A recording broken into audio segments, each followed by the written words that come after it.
તાપી જિલ્લાના કુકરમુંડા તાલુકામાં ગેરકાયદેસર રેતી ખનન અને ઓવરલોડ વાહનોના મુદ્દે ગ્રામજનો તથા સામાજિક આગેવાનોમાં ભારે રોષ જોવા મળી રહ્યો છે।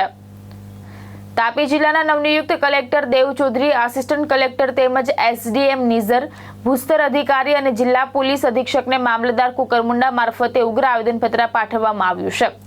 આવેદનપત્રમાં આક્ષેપ કરવામાં આવ્યો છે કે ફૂલવાડી ગ્રામ પંચાયત હેઠળ આવતા જૂના કુકરમુંડા, ગોરાસા અને કંડરોઝ વિસ્તારમાં તાપી નદી પટમાંથી ગેરકાયદેસર રીતે મોટા પાયે રેતી ખનન ચાલી રહ્યું છે। પાસ, પરમિટ, રોયલ્ટી અને ગ્રામસભાની મંજૂરી વગર પોકલેન મશીન, જેસીબી અને આધુનિક હોડીઓ દ્વારા રાત દિવસ રેતી કાઢી ઓવરલોડ ટ્રકો અને ટ્રેક્ટરો મારફતે પરિવહન કરવામાં આવી રહ્યું હોવાનો ગંભીર આક્ષેપ કરવામાં આવ્યો છે। સ્થાનિક આગેવાનોના જણાવ્યા મુજબ રેતી માફિયાઓ અને કેટલાક ભ્રષ્ટ અધિકારીઓની મિલીભગતથી સરકારને કરોડો રૂપિયાનું નુકસાન થઈ રહ્યું છે।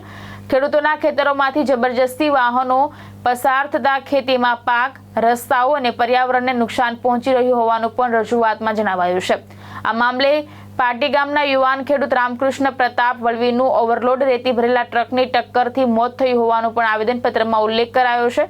અરજદારોનો આક્ષેપ છે કે ગંભીર ગુનાને દબાવવા માટે માત્ર હળવી કલમો હેઠળ ગુનો દાખલ કરવામાં આવ્યો છે।